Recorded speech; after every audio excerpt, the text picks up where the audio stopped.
ربنا يا ربنا ربنا يا ربنا ربنا يا ربنا ربنا يا ربنا ربنا يا ربنا ربنا يا ربنا.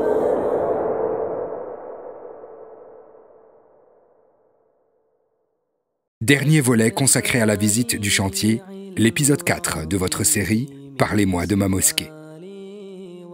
La visite continue au premier étage où Younes nous montre les autres pièces de la partie annexe. Pour s'y rendre, vous pourrez emprunter l'escalier de gauche ou bien l'ascenseur incrusté dans le minaret qui joint la cour arrière à la coursive. Première pièce, la salle polyvalente. Donc c'est une salle polyvalente parce qu'elle pourra servir de salle de réunion, de salle de réception, de séminaire. C'est une pièce qui fait 120 mètres carrés, elle est très éclairée.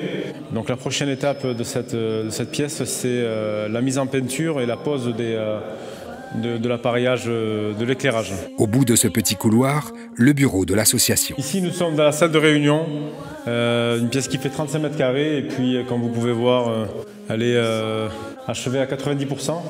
Particularité de cette pièce, un accès donnant sur la coursive. Donc on peut se rendre de la partie enseignement vers la salle polyvalente sans passer par la salle de prière. La salle de prière du premier étage, la dernière pièce que vous présentera Younes. Alors nous sommes là, dans peut-être la plus belle salle de la mosquée. Cette salle de prière peut accueillir 1320 personnes.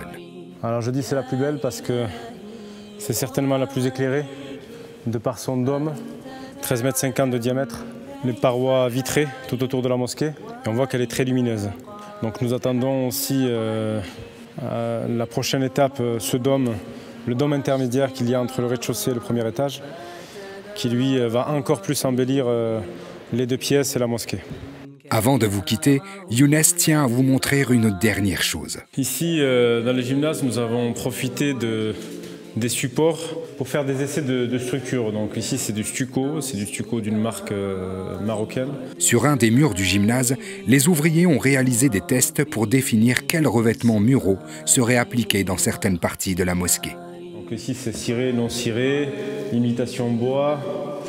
Après, il y a d'autres effets qui sont travaillés pour donner différents aspects. Donc il ne faut pas regarder la couleur, mais regardez-nous justement les effets et puis la qualité des supports.